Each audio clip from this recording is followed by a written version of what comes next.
হ্যাঁ ফয়সাল ভাই কই আছেন? এই তো ভাই। তো ফয়সাল ভাই হ্যাঁ শীতকাল আয় বললো আপনার কি খাইবার মন চাই কিছু বলেন। হ্যাঁ, শীতকালে তো মনে চাই ভাই, পিঠা আঠা খাইতে মন চায় না, শীত চলে যেতেছে। তো শীত তো সোজা যাইতে জায়গা পিঠা খাইবার মন চাই। হুম।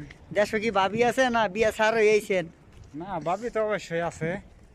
বাবির মিস করেন না? হুম। বাবির মিস করেন না?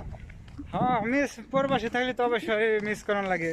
কথাবার্তা হয়নি ঠিকঠাক মতো বাবির লাগে? হ্যাঁ, কথাবার্তা তো অবশ্যই, ছেলে মেয়ে বাবি ভালো আছে? পরিবার, হ্যাঁ অবশ্যই সবাই ভালো আছে। তো ভাবির উদ্দেশ্য করে পিঠার কথাটা কয়ে দেন যে ভাবি যদি দেখে কারোর মাধ্যমে তো পিঠা বানায়া আপনারা জানাই বনে। আসার আগের শীতে কি বাবি পিঠা বানায় খাওয়াইছিল মনে আছে? হ্যাঁ, বাবা না ভুলে গেছেন বাবিরে? বাবা পিঠা খাওয়াইছে। বাবা পিঠা তো শীতকালে খাওয়ার মতন জিনিসই। শীতকালে বাবা পিঠার জন্য, শীতের জন্য হলো বাবা পিঠা খাইতে হয়, অনেক মজা। বাবি কি কি পিঠা খাওয়াইছে? একটা ফেভারিট পিঠার নাম বলেন। বাফা পিঠা, যেমন বাফা পিঠা, তারপর বাংলাদেশে বলে তোমার ওই যে আপনাদের কড়ি দিয়া বানায়, আপনাদের নারকেলের ফরিদপুর কড়ি জেলায় দিয়া বানায়। আপনাদের ফরিদপুর জেলায় কোন কোন ফেভারিট পিঠা পিঠা ওই পিঠার নামগুলো বলুন আমরা শুনি। যেমন বলে ভিজাইনে পিঠা, দুধ দিয়া চেনির মাঠ দিয়া ভিজাইয়া তারপর পিঠা বানায় শীতকালের জন্য।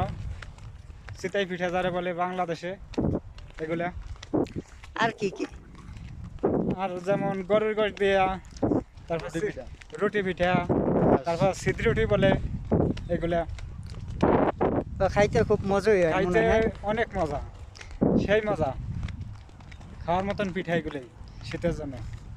তো আঙ্গুয়া দাওয়াত চাওয়াত দিয়েন আমরা দেশে গিয়া যে যাইতে পারি আপনাদের দেশের ভালো হ্যাঁ। অনেক সুন্দর পিঠা খাইতে পারি। যখন নাকি দেশে যাব, আল্লাহ যদি ভাগ্যে লেখে একসাথে যাওয়ার জন্য, তখন দাওয়াত করব তোমাকে দুইজনারে পিঠাটা খাওয়ার জন্য।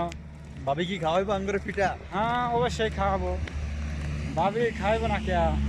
তো ভাই আপনার ভাবি সে রান্না করব, আমরা তিন ভাইতে মিলে মিশে খাবো একখানে বসে। দেশেও, আমাদের দেশেও গেলেন, ঘুরলেন, ঘোরাঘুরি করলেন, বেড়াই ছেড়ে আসলেন। তো অনেক অনেক ধন্যবাদ ফয়সাল ভাইকে, অনেক সুন্দর কথা বলছে পিঠা নিয়ে। ভাবির হাতের পিঠা অবশ্যই খাবো দেশে যদি যাই।